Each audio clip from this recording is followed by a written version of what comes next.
If you ever wondered what it's like to retire in Detroit, Michigan, stay tuned and stay to the end. We have our special guest today, Jac Blanco. And Jac was born in Miami, Florida. However, soon after he was born, his family relocated to New Jersey and was raised in the New York City metro area of Bergen County, New Jersey. Jac lived in New Jersey until 2010 when he relocated to Chattanooga, Tennessee for a job opportunity. Jac met his current partner, Shane, in 2014 while living in Chattanooga. In March of 2016, Jac and Shane relocated for another job opportunity to Detroit, Michigan. They now live in Palmer Woods, a historic neighborhood in Detroit, and are restoring their 103-year-old greenhouse conservatory. Jac enjoys working out, gardening, home restorations, and decorating, traveling, theater, opera, and dining out. In 2021, Jac was appointed to the Michigan Hispanic Chamber of Commerce Board of Directors, and in 2022, he was elected to the board as corporate vice chair of the board of directors for the MHCC. Jac has 2 grown children from a previous marriage, and he also earned a Bachelor's of Arts degree from New Jersey City State University. He's still working and has plans to retire in a few years. I'm sure you're looking forward to that. So welcome, Jac. Welcome to the podcast. Thank you so much for coming. We'll start off with climate and climate change. How would you describe the climate in Detroit? Does it experience extreme weather conditions? Is the winter very cold and snowy? So I guess obviously we have the 4 seasons, and to some people that's really, really great. The winters can be cold, although the past several years or so, they haven't been as cold as they have been in the past when I first moved here. From a climate change perspective, I don't think we've really noticed much of a difference other than maybe summer rainstorms tend to be heavier, where they will cause some area flooding. But there hasn't been like extreme heats or extremely bitter cold winters either. The last time I remember a really bitter cold winter where it was in the single digits or below zero for an extended period of time was several years ago. The summers are wonderful here. They're just absolutely beautiful summers. Some people would say they're a bit humid, but being from the New York City metro area, it's extremely humid. So I don't think that it's as humid here. But the summers here are known to be really just beautiful days, beautiful weather here, especially when you go up north of the state. Yeah, I just love the summers here. So. And the winters, how much snow do you think you get on average? Yeah, that's. I'm glad you brought that up. So Detroit, when we moved here to Detroit, people right away, oh my God, you hate the snow. Why are you moving there? And so Detroit is actually in a microclimate. And so we get the opposite effect for example, we don't get lake effect snow. We get exactly the opposite because Detroit is tucked between 2 lakes, actually kind of 3. It's Lake Huron and it's Lake Erie. And then there's Lake St. Clair, and that regulates the weather in the city of Detroit. So we never really get any big snowstorms. So I'm from the northeast part of New Jersey, about an hour outside of New York, and it was not uncommon to get a foot, 2 feet of snow, and then a week later get another foot of snow, and so forth. The largest snowstorm in the 8 years that we've lived here was one snowstorm that we had 8 inches of snow. Typically, when we get snow, it's just an inch, 2 inches tops. And the other nice thing about it is that the city is very flat, so it's not really hilly, and you don't have that hazard as well dealing with steep hills like what we had to deal with in New Jersey. That's a plus. So yeah, from the winters, they do get cold, just like the Northeast, but we don't get that big snowfall. I mean, you travel just 45 minutes to an hour outside of Detroit, then you'll Get snow. get a lot more snow. And then the west side of the state that's where they get the lake effect. But the city of Detroit is, like I said, it's a microclimate, and so we don't get much snow. That's What great. does happen is that the snow doesn't melt, and then another few days later you get another inch or two, and then it just builds up slowly throughout the winter until we get a warming trend. So that's the difference. Yeah. Okay, so I can definitely live with that. I said, I was done with the Northeast because that's where I'm originally from, and the snow as well. But now you got to give and take a little bit. So I'm kind of like now, okay, as long as it's not 2 feet of snow all winter long on the ground, I'm good with that. Yeah, and digging out of that can be just a nightmare sometimes. Do you know if the city of Detroit is doing anything or implementing anything to prepare for rising temperatures, flooding, or severe storms? I don't know of anything in the works. I think they are addressing, because the storm drains of the city of Detroit are very old. So I know that they are working on certain areas of the city to manage that, because of the rain does tend to be heavier, especially in the summer. So our water bills went up because of that, because they're trying to upgrade the storm systems. So I know that that's one area that they're looking at that's probably partially due to climate change. Okay. All right. And can you give us a sense of geography of Detroit? Where is it located in the state of Michigan? So it's kind of the southeast part of the state.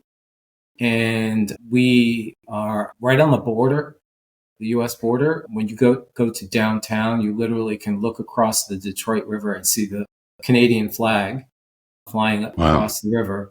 So we border Windsor, Ontario, Canada, and there is an underground tunnel similar to like the Holland Tunnel or the Lincoln Tunnel into New York City. It goes under the Detroit River, and you drive through, and then you're in Canada. In Canada? Yep. And there's also a bridge that crosses. I think there's now 2 bridges because they're almost completing a new one. But yeah, so it's a lot of Detroiters will do day trips, and actually there are people that commute from the Windsor area, Canada, to Detroit every day to work. Wow. I wonder how that works on taxes. Yeah, I'm not sure. Oh, yeah. Not just a different city, it's a different country. Yeah. So, okay. And so the city, the geography of the city is very flat, but but the one, I guess one of the nice things that stands out is between the US and Canada, there's a great big island called Belle Isle. And it's before the bankruptcy, it was managed by the city of Detroit. It's a huge park area. And so you can get there by a bridge, by driving over, or you can bike over to Belle Isle. Since the bankruptcy, it's now a state-run park, and a lot of improvements and restoration has gone into the Belle Isle. And it's just a really wonderful asset to have so close to us in the city. There's actually a beach there, and then there's a lot of wonderful parks, and then also the conservatory. There's a large conservatory there that's been there since turn of the 20th century. It was built very early, 1904, I believe. This is just a beautiful conservatory, a big tourist attraction. There's also a beautiful little aquarium that's known to be the oldest aquarium in the country. And it's just an architectural jewel. It's very small, but you can be in and out of there within 20 to 30 minutes. But it's just really neat to see more from an architectural perspective, because it's just a really beautiful piece of architecture. And so that's one of the standout features of the Detroit area is Belle Isle. Okay. It sounds good. Speaking of the bankruptcy, do you remember what year that Detroit declared bankruptcy? I think it's 2012.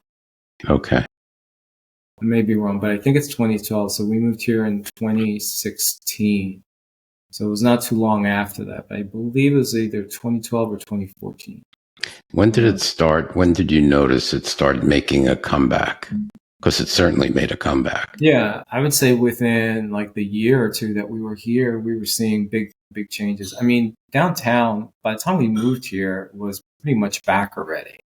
But since then, we've seen even more improvements. So downtown, friends of ours that have been here all their lives, they talk about how downtown was completely abandoned and no one went there really. There were, skyscrapers that date back to the 20s that were completely abandoned, and there were, architectural gems in the city built during the Art Deco period and such. And a lot of those buildings are credited to Dan Gilbert, who owns Quicken Loans. He's a billionaire, and he bought up a lot of the real estate downtown and has completely turned them over, renovated them into Smart man. yeah, bought them dirt cheap. Literally was buying skyscrapers for $1 million. That's crazy. And Yeah. you know that in such a big city like Detroit, I mean, I know it had its problems, and you had mentioned Detroit, and you were like, I'm not going to Detroit. Right. But you know that after the bankruptcy, that things are going to be really cheap, and it's going to make a comeback. Right. So yeah. he was very smart. I mean, the downtown is just really wonderful now, and on the weekends it's packed with people. Wow. Out enjoying the evening, going to bars and restaurants and that sort of thing. So yeah, it's we've seen a lot of changes as well with the park system in Detroit. A lot of the parks were still needing a lot of love when we moved here, and they've come around now and been all restored or getting renovated. But yeah, the park system here is really wonderful too. That's great. It's definitely a success story for the city. Tell us a little bit about the cost of living. What do you think, or do you know what the median price is for a single family home or condo in Detroit? And how affordable is real estate for retirees? So, I mean, I think real estate in general in the city of Detroit is still affordable. It has gone up a lot from a percentage perspective over the past several years. I mean, you don't used to see in the news how you can buy a house for $1. So obviously it's gone up a lot considerably since then. But I think the average price for a home in Detroit is still about $100,000, around the $100,000 mark. Wow. But it really obviously depends on the location and the neighborhood you're in. The neighborhood I'm in is much more expensive than that. But so when we bought our house, we were lucky to buy it at the time because the prices have just skyrocketed here. We wouldn't be able to afford to buy a house now in this neighborhood. So I think there's a lot of options from different income levels. And to buy a house, there's adjacent neighborhoods to us that the homes still range around that are really wonderful neighborhoods, and you can still buy a house for around $300,000.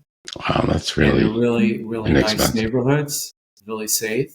And then with apartments, I did a little bit of research because I obviously don't rent, but I think the average price right now for a one-bedroom apartment is around $1,500 in the city of Detroit. Now, again, that depends on the location. Right. But a lot of the building that's going around with apartments is in downtown and also the Midtown area, especially the Midtown area. Great. So sounds like it's still affordable. Yeah. Relatively affordable. Yeah. Yeah. And it has definitely come back. So, all right. I think like a one-bedroom condo goes for about low 300s. You could probably find something like high 200s, but a one-bedroom is probably around low 300s. It's pretty good. Yeah. Yeah. How about grocery and utility bills? What would you say? Is it on par with the national average? Would you think? Is it a little cheaper? I think it's on par with the national average. There's some options. There's like it's not a Walmart. It's called Myers, which is similar to a Walmart. So it's the big with the groceries and then everything else that you want to buy, from clothing to hardware and all that kind of stuff. Yeah. So there's that option, which is the more affordable. There's the Trader Joe's. There's all the other type of I'm blanking out right now. I can't think of the one that we shop at right now. Whole Foods. So Whole Foods Okay. is the Whole Foods downtown as well, which is extremely popular. And there's the other ones too that are pretty well known nationally as well. So, and there is a focus on also expanding more on accessibility to groceries, because years ago there were food deserts. Mhm. So now there's some like food co-ops that have been opening up also in the city of Detroit to improve the situation in certain areas where there are some food deserts. Okay. And how about utilities, electric, gas? You think that's on par? I think it is, with the exception of water. So that's my own complaint, is that water is more expensive here in the city of Detroit than it is in other places that I've lived. Is that And I because you can't drink it? no, it's because the water system that is currently being worked on and upgraded, as I mentioned earlier, like along with the storm drains, was originally built for a population of like 1.7 million. And the population dropped considerably since then. So they're still maintaining a system for that many people. So they're going through a lot of upgrades and stuff. And so the water, I think, is much more expensive here than it is what I've experienced of living in New Jersey and then also in Chattanooga. What's the population now? So the population right now, I think, is around 675,000. It did drop. And it actually, for the first time last year, the population has gone up. So in the first time in 65 years, the Wow. population has gone up. So that's another good sign, obviously, of the turnaround. The people, are moving back slowly into the city of Detroit. For us Awesome. personally, in our neighborhood, we've noticed a lot more families here since we moved here. In this neighborhood, there's a lot more children, which is also another really good sign. When you start seeing kids and young families moving back to neighborhoods, that's Yeah. a really positive sign. Oh, yeah, absolutely. It's becoming what it used to be, if not better. Yep. Okay, so let's talk a little bit about healthcare. Healthcare is so important for retirees, especially as we get older. We tend to use it more often. Tell us about, is there a hospital close by? How far is it from you? And also, to get into a doctor like your PCP, how long does it take to get an appointment? Is there a shortage of doctors per patient? Yeah, so the medical system here in the Detroit area is rated very highly because there's a lot of options that are affiliated with the University of Michigan, and there's also a cancer institute known as Karmanos. So there are a lot of options in the city of Detroit and right immediately outside the city. There are some really top-notch medical facilities. I personally, 3 years ago now, discovered I had cancer, and so had surgery and stayed at Karmanos. I went to Karmanos. I did my research about like 3 or 4 opinions, interviewed a few doctors, and decided on Karmanos in downtown Detroit, and I got excellent care there. Oh, great. Yeah. There's also a facility known as Corktown Health, which actually, admittedly, I've only discovered this like a week ago or two, a few weeks ago, let's say. And Corktown Health is, I'm just going to read out what I've looked up, but it's an advanced healthcare system for the well-being of all with a focus on the LGBTQ community. Wow. It's been there for a few decades, and it's in the Corktown neighborhood area of Detroit, which is it's seen also a big resurgence, a lot of renovations going on in that area. And it's become a very desirable area to live. And so they have a big focus on the LGBT population in Detroit. And just last week, we attended a gala for Corktown Health. That's why I know a little bit about it, because we were invited to attend that gala. So their main services are on aging, behavioral health, financial assistance, fitness, nutrition, medical care, PrEP, tobacco cessation. So all different forms of healthcare. That is awesome. Yeah, and now they just announced that they're opening a second location just outside the city limits of Detroit, but it's in the Detroit metro area. So yeah, that is awesome, because oftentimes the LGBTQ community, it differs from the heterosexual community as far as healthcare is concerned. They need different things. Yeah. So that's awesome. That's great to have. My partner and I were actually discussing now switching to Corktown to get that type of service, and because it's so close, and we really just like the whole their mission. Yes, absolutely, and it's for all income levels as well, which is that's great. And do they accept insurance? Yes, yes, mm-hmm. That's even better. Yep. And Medicare, I'm sure, for seniors. Right. Yep. Okay. And how far is the nearest hospital to you, do you think? Let's see. Well, Hermanos is 4 miles from my house. That's not bad. Takes a few minutes. Yeah. So, but I think there are a few other hospitals. There is another hospital right near Hermanos, and it's right next to it. So it's also 4 miles to get there. And does it take, if you need an appointment with your P or specialist, does it take a long time to get in, or a couple of weeks? I haven't had too much experience in that. We go to a clinic nearby. It hasn't been difficult to get an appointment at all. I do need to see a specialist for something else in the near future, and that's been pushed out. That specialist, I didn't have anything available till mid-November, and I made that appointment about 2 weeks ago. So that's maybe it's not too bad. Yeah. I mean, it's doable. Right. Yeah, because in Phoenix here, it's pretty quick. I'd say a couple of weeks to, especially if you're a new patient. If you're a new patient, it usually takes a little bit longer. I think they put you on the bottom of the list as far as appointments.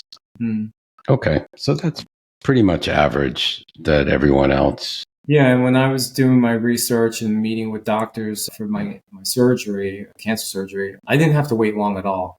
I got to see all the doctors pretty quickly. That's good. Yeah. Hope you're okay now. Yeah. That's great. That's great. Let's talk a little bit about the LGBTQ community in Detroit. You mentioned the healthcare. Do they have a community center? Is there a gayborhood, so to speak? Do they have gay bars? Any restaurants? Do they do Pride? Yes, all of the above. So there is a kind of a community center called Affirmations, and it's in the heart of the gayborhood of Detroit, which is actually outside the city limits of Detroit. So it's in a town called Ferndale.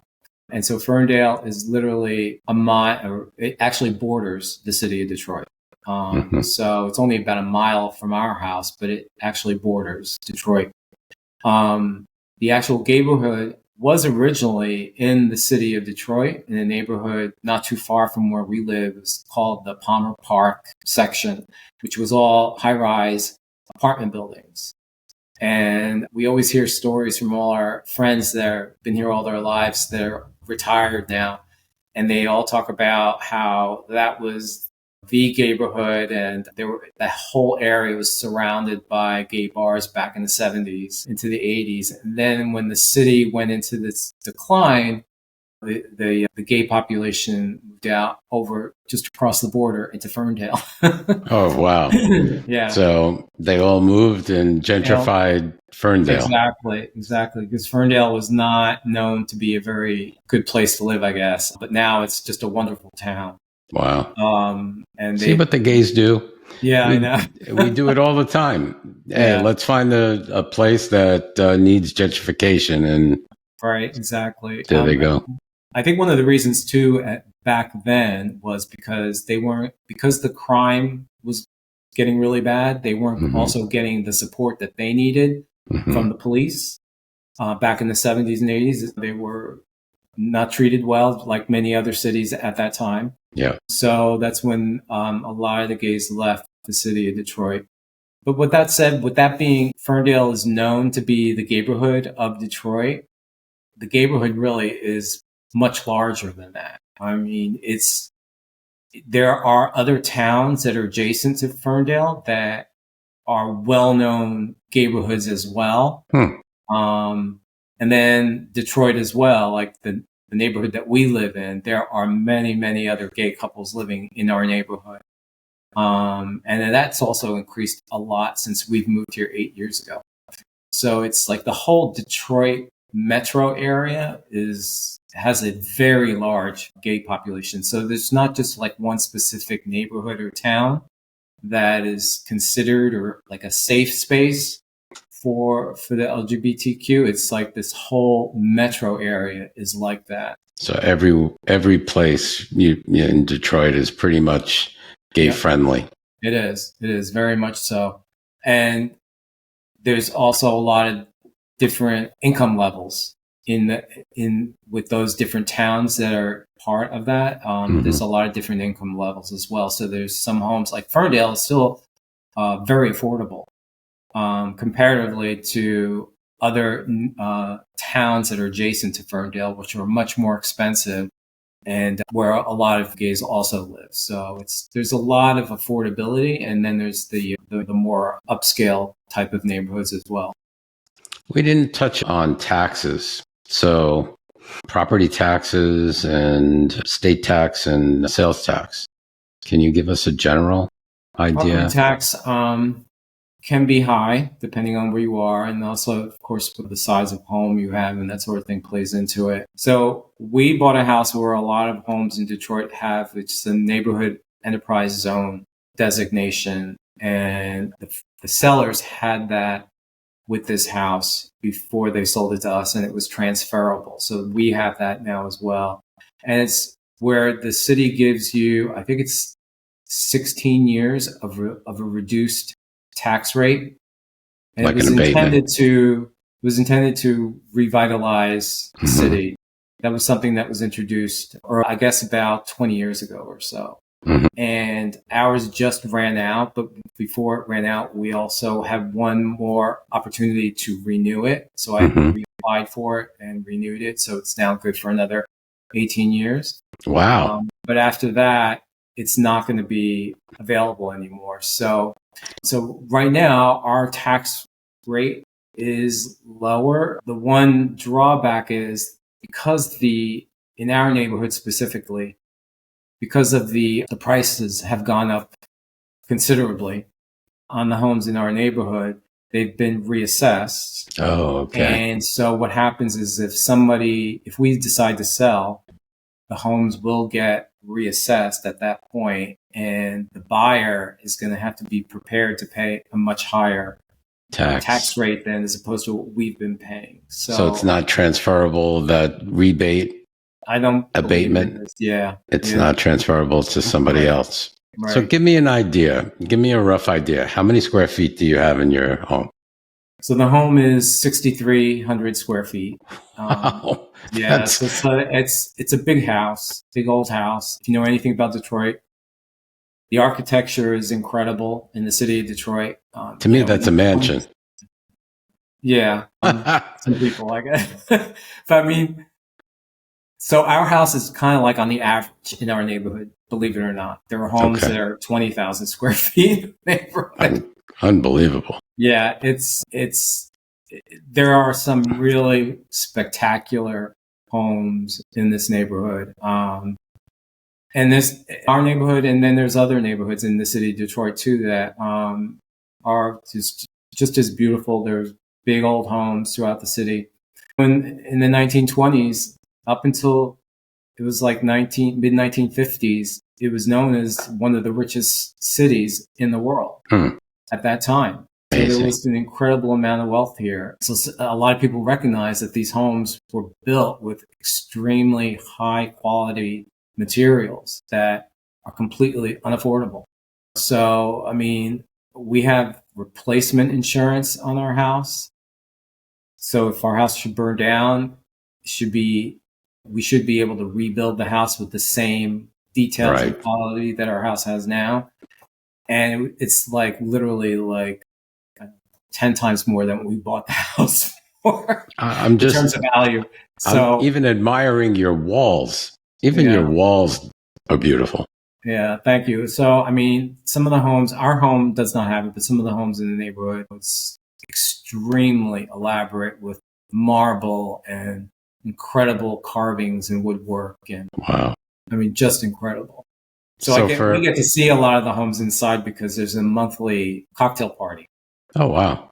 in the Is it neighborhood. a gay thing or is it No. it's just a It's the neighborhood entire thing? neighborhood. So our neighborhood is 300 homes. And it's Wow. just for our neighborhood. It's a monthly cocktail party and it rotates to a different house. Depends on the homeowner whether they have to volunteer to do it. So it's a wonderful way to get to see the inside of some of these big old Oh, mansions. yeah. So And meet yeah, your neighbors. right. And we actually started this event 6 years ago Oh, in the that's neighborhood. great. You And go, boy. yeah, and we passed it off now for someone else to manage it about 3 years ago, and it's hugely popular, and it's just made the neighborhood much more close knit. That's great. Yeah, so and it's also an opportunity for when people are newcomers, they just moved into the neighborhood. That's an opportunity for them to attend one of these monthly parties and get to meet their neighbors. So yeah, Okay, getting back to the square footage, you I said know it's 60, how much? 63? 6,300 square feet. So 6,300 square feet. How much real estate taxes do you pay approximately? I think right now it's around 7,000 a year that we pay. So that's pretty good.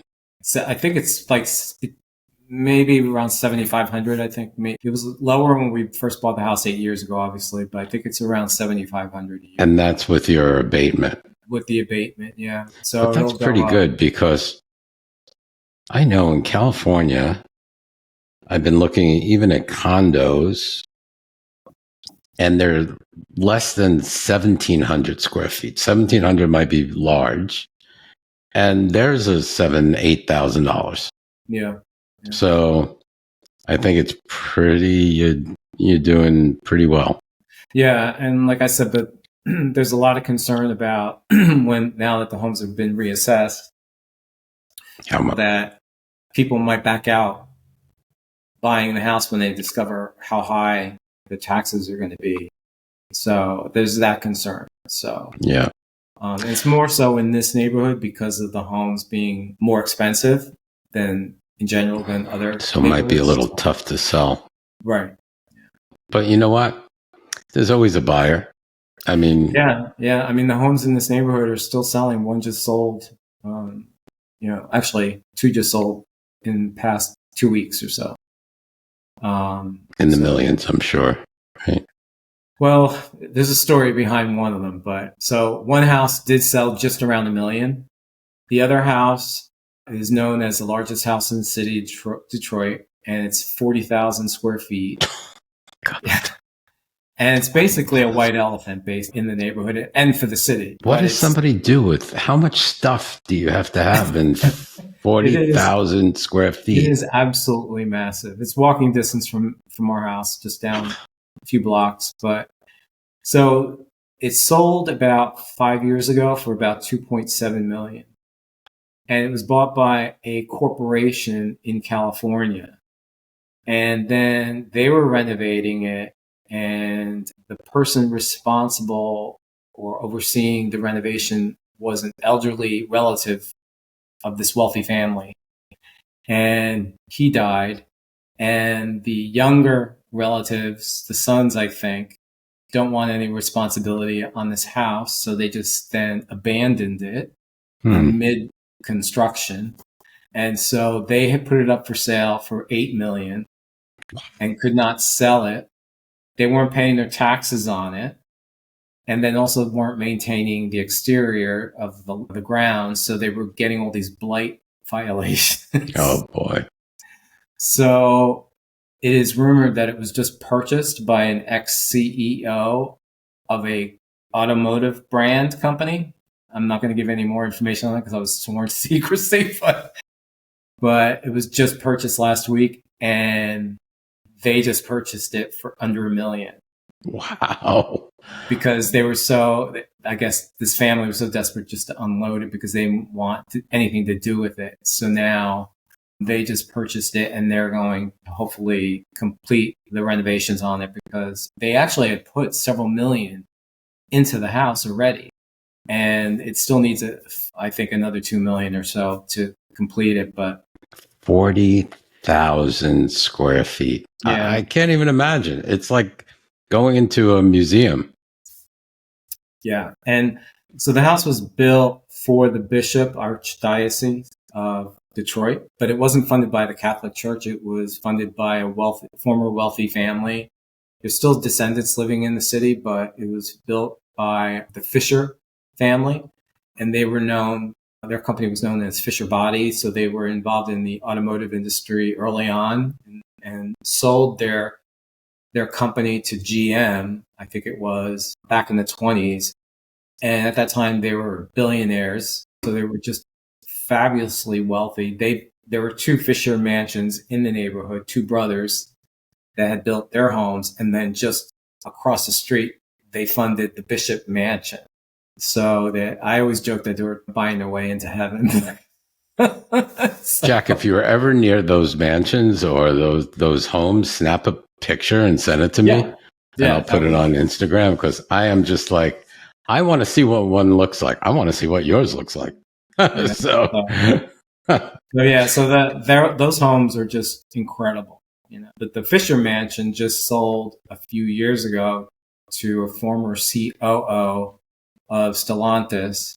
He's no longer with Stellantis, which is more known as like Chrysler or FCA, but now it's owned by this auto company called Stellantis. And that house, he bought it about 3 years ago, I think it was, and he bought it for $5 million. Wow. So, yeah. So that's because we've been reassessed because of these big sales, although those homes my house is 6,300 square feet. That house is over 20,000 square feet. Wow. So, and then That's there's incredible. a lot of homes in between in those 2 sizes. So that's incredible.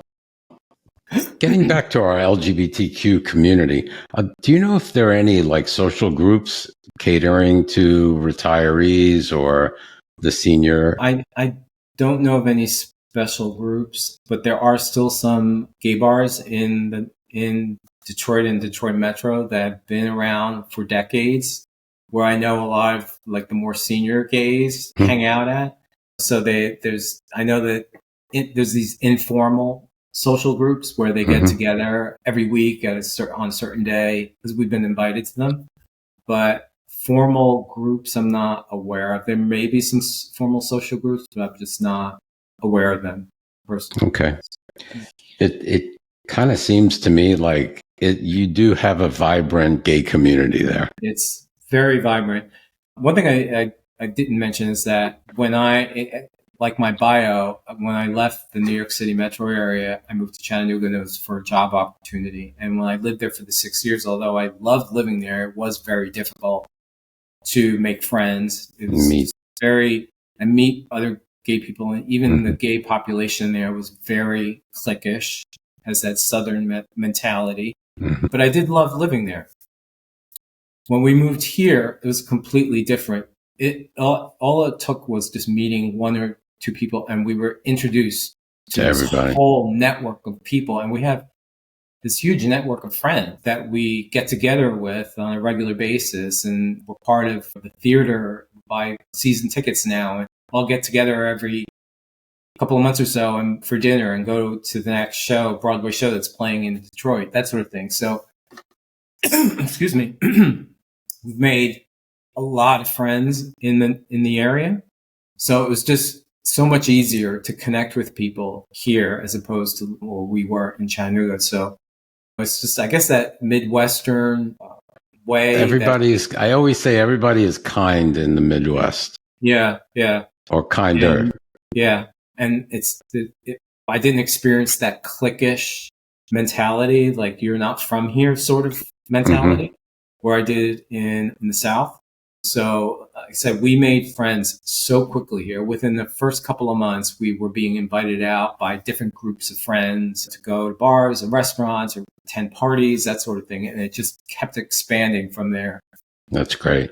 Yeah. It's very important as Yeah. we get older. We need good friends Yeah. with commonalities. Mm-hmm. All right. Let's talk a little bit about transportation and walkability. Is Detroit at all walkable, or is it the It downtown? depends Or where you are. The downtown, midtown area, both are very walkable. There are some other neighborhoods that have access to more like a main street section of their neighborhood. So one thing is that Detroit is 140 square miles. So there are neighborhoods that are still completely empty because of the population decline. There are still areas of the city, let's say, that are completely empty. That's And interesting. then there's like neighborhoods like ours that either have completely come back or been able to survive the downturn and come back. So there are other neighborhoods that have more accessibility to shops and restaurants that are walking distance. Our neighborhood, that's the one drawback, that we're kind of like, the closest thing was about a mile walk to get to like restaurants and bars. We wish there was something closer. But other neighborhoods in Detroit, our favorite is the Midtown area. There's the walkability score, I guess you could say, is really high there, and the bikeability as well. From a public transportation, that's probably one of the better areas to be in, is the Midtown and downtown area, which is another reason why my partner and I say if we wanted to stay here and downsize, like to a small home or condo, Midtown would definitely be the area, because there's just so much available there in terms of restaurants and shops and grocery stores. And then also there's public transportation there. What type? Is it buses or There's the bus subways, system, light bus rail? system and light rail. Yeah. Yeah. Okay. There's a light rail that was installed about, I think, 5 years ago now. And it only goes out from the downtown area. I think it only goes out about 4 miles from the downtown, and then does that loop. So the neighborhoods that are adjacent to it or close within walking distance are very popular now because of the light rail. I think eventually they will expand it. It's just getting the proper funding for it. And the light rail is free also. We've utilized it now a few times. Wow. It's free. We'll have something downtown to attend, but we'll park and go to a restaurant on the outer area of downtown where it's cheaper to park, and then just jump onto the light rail, which is free, and then get to our event. So I think the gays have to come in and kind of gentrify these empty areas too, these empty neighborhoods. Yeah. Build it up a little bit. Mm-hmm. Yeah. Exactly. Okay. So light rail, do they have, like, if you're in Midtown, do you have access to walking to grocery stores, Yes. supermarkets? Mm-hmm. Yes. You have access to walking to a pharmacy? I don't know. Maybe the pharmacies are in the grocery stores. Yeah. I don't know. Possibly. I don't know about pharmacies exactly. I know there are pharmacies dotted around. I don't know if you've heard in the news recently, but a lot of pharmacies are shutting down, and they have targeted Michigan as one of them, like Rite Aid. Oh, really? Oh, yeah, Rite Aid closed down, and there's one really close to us in Detroit. So that one I know has closed down, but they've closed down the entire state of Michigan as well.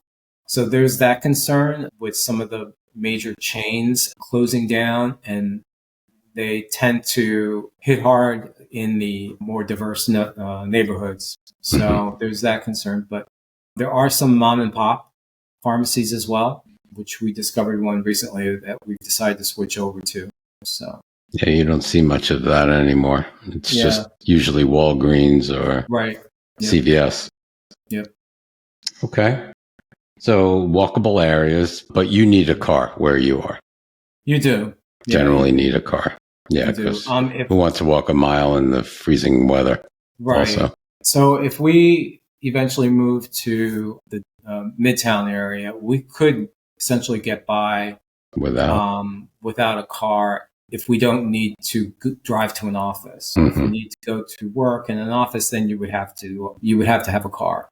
But if you have the flexibility to work from home, or you're retired, fully retired and not working, you can definitely get by without a car living in the Midtown and downtown area. I'm for that. Yeah. I'm a walkable type guy coming from New York City. Yeah.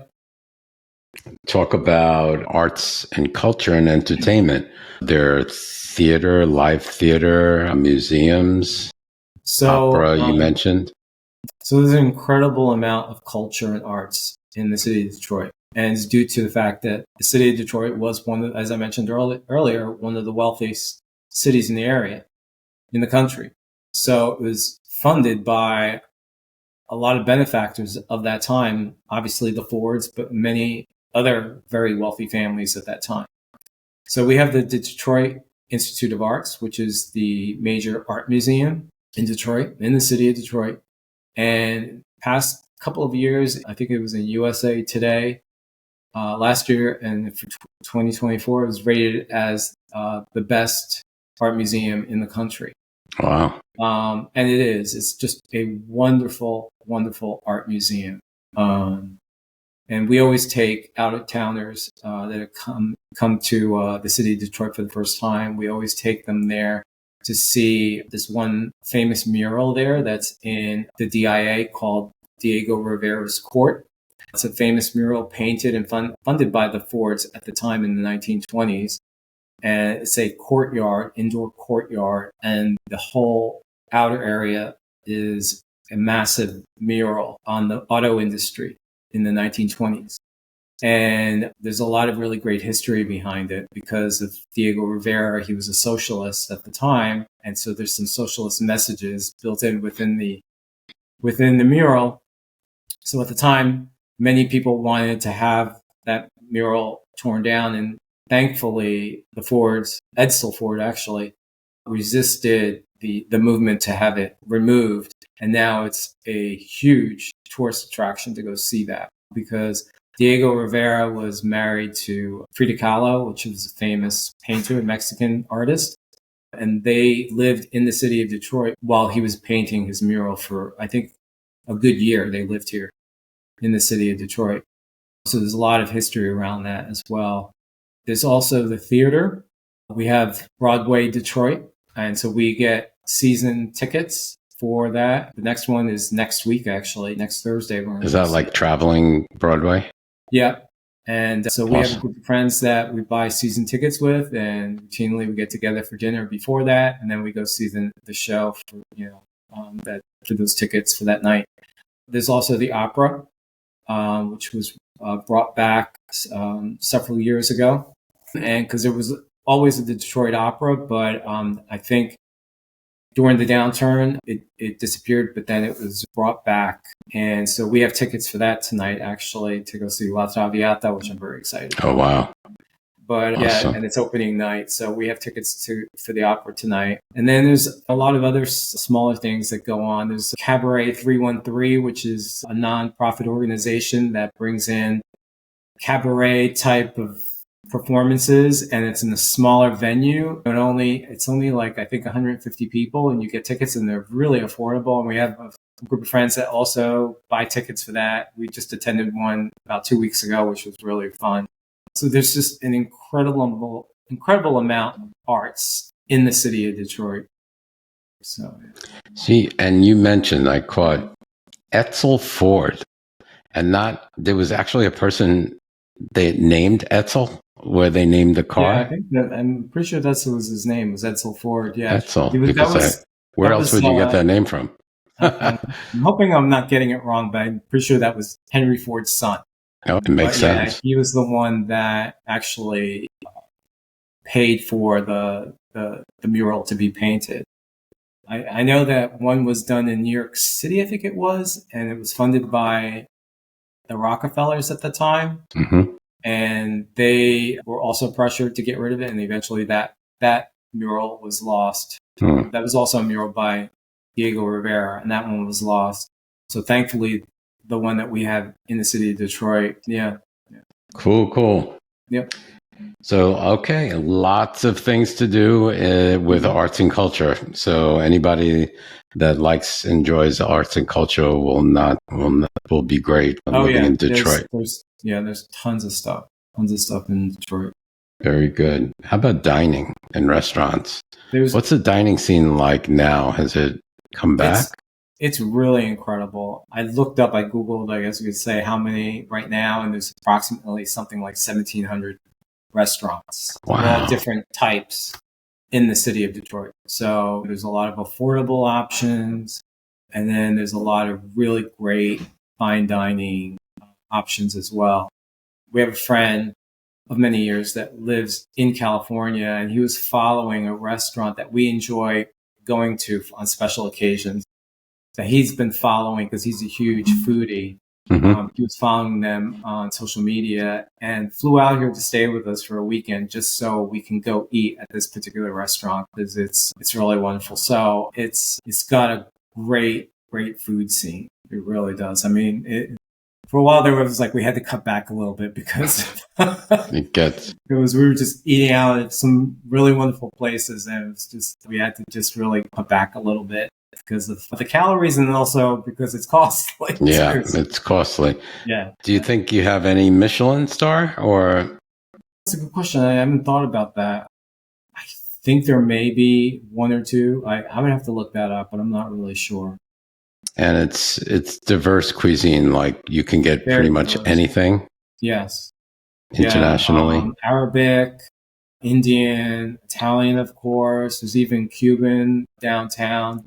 There's a section of Detroit known as Mexican Town, and it's a tourist destination, and it's all Mexican type restaurants. There's this one street that has been completely renovated. It's kind of like a pedestrian / still auto friendly type of street, mm-hmm. and it's lined with all these wonderful Mexican restaurants and bars and bakeries, that sort of thing too. And like I said, it's actually a destination to go to. So yeah, so there's that option as well. But yeah, there's a lot of different types of restaurants. There's Thai as well. So Detroit Metro has one of the largest Arabic populations outside of the Middle East. I didn't know that. So you probably have heard about Dearborn, which is a city outside of Detroit, and it's known as to have the largest Arabic population there outside of the Middle East. So there's a lot of really wonderful types of restaurants also. Middle Eastern cuisine. Yeah, Middle Eastern restaurants and cuisine from all different types. So there's, like I said, if we're going back from the diversity with restaurants, there's a lot of options there. I wouldn't go hungry. So, no, okay, walkability. We got restaurants, we got arts and culture. We're doing well. Yep. We're doing very well. And it's getting better every day. It sounds like it. It truly does. Let's get a little bit into crime and safety. I know Detroit had such a bad reputation and a bad crime. Crime was pretty rampant in previous decades. How has that changed, and what is crime like now? So, like any city, a big city, you have to exercise some caution and common sense. Yeah. But the crime has been documented over the past several years as dropping. So now that the city has improved, a lot of the blight has been removed, a lot of homes have been reoccupied, that sort of thing. So the crime has been consistently dropping over the past few years.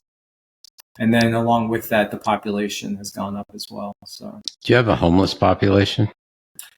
The homeless population is very, very low comparatively to other cities in the country. So I came from the New York City metro area. I remember going to New York City, taking the bus or the train into New York, and literally like having to step over homeless people.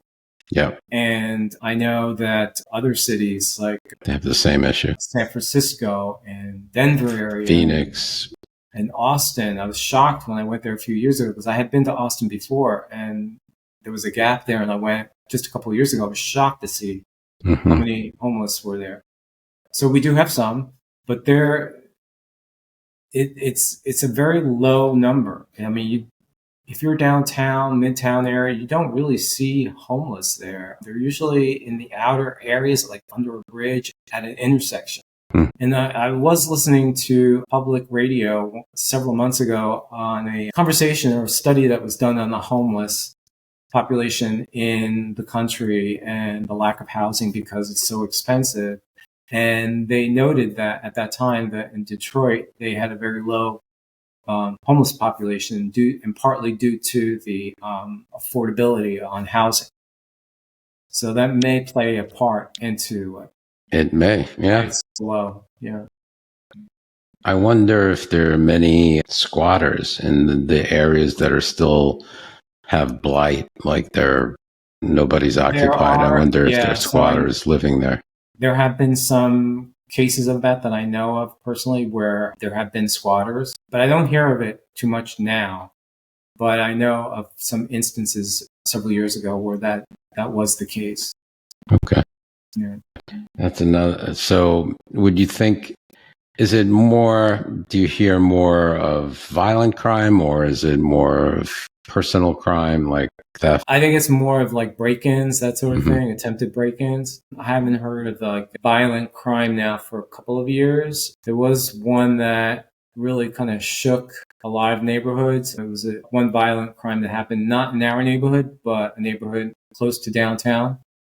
And it was a physician, but I think there was an arrest recently. It was someone he knew.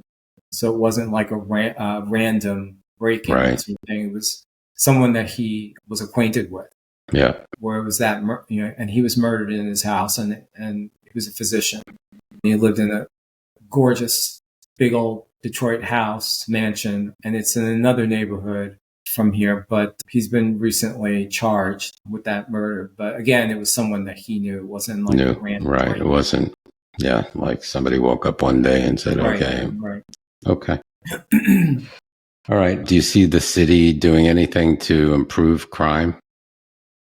Yeah, there's been a lot of education with the police, especially on how to react with certain crime. When with the murder of George Floyd, a lot of cities were experiencing a lot of issues because of that. Protests and then some violence as well due to the protests. There really wasn't anything like that happened here. There was one instance where there was a police confrontation with a African American, and he actually went for his gun, this one person, and it was all caught on film, and the police officer shot him.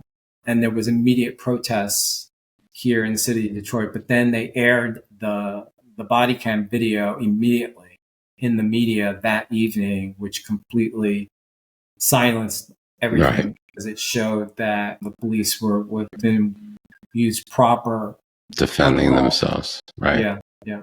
So got it.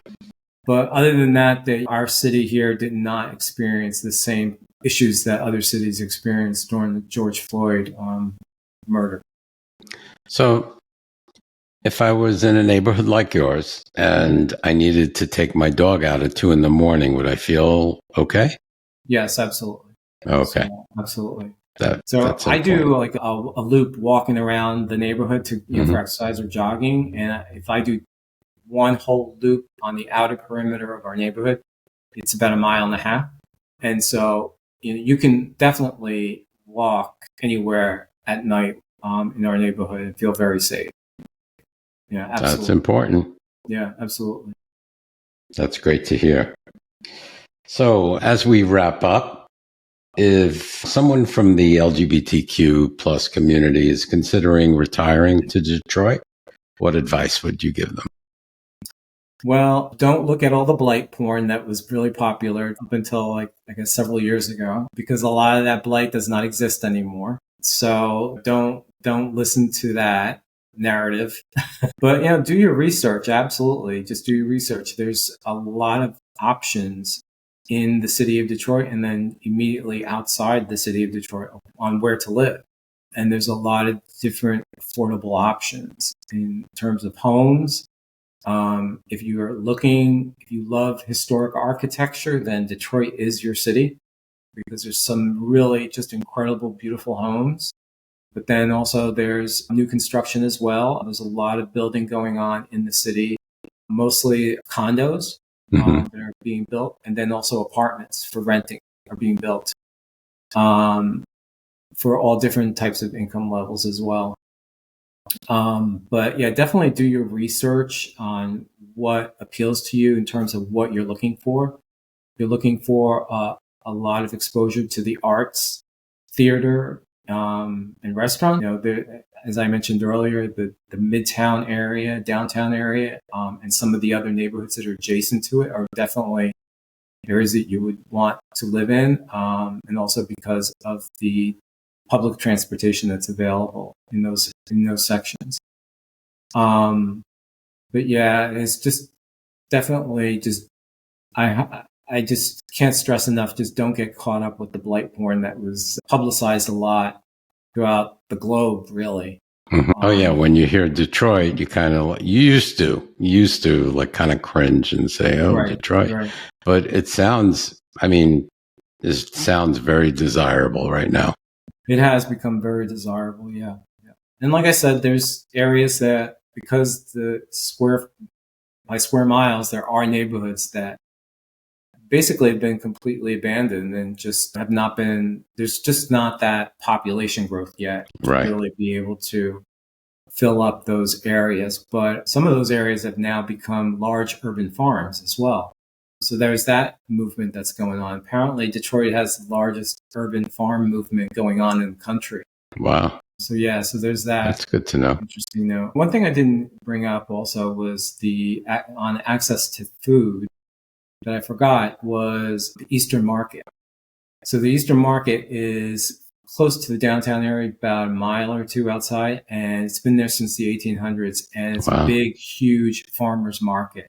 And with the resurgence in Detroit, it has become hugely popular. You have to get there really early in the morning on the weekends to be able to even find parking. But it's hugely popular there as a farmer's market. And then also throughout the summer growing season for plants. Because a lot of the growers have stations there where they sell plants. So it's immensely popular here. That sounds that's another great. Option also for Detroiters to access food as well. That sounds great. So what's one thing you wish more people knew about retiring in Detroit?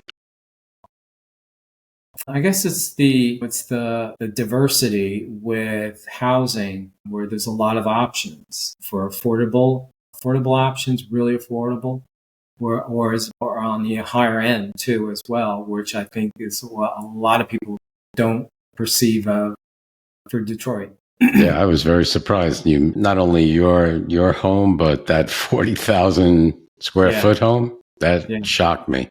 Yeah, so there's some other, like I said, other neighborhoods too that are known for very large homes as well, and just incredible architecture too. Yeah, so there are options for every type of home buyer. Yep, exactly. All right, that means people in the audience, check out Detroit. So for climate change, not too bad. It's got everything: cost of living, it's got transportation, it's got arts and culture, it's got dining, and a great place to buy a home as well, and affordability. So check it out.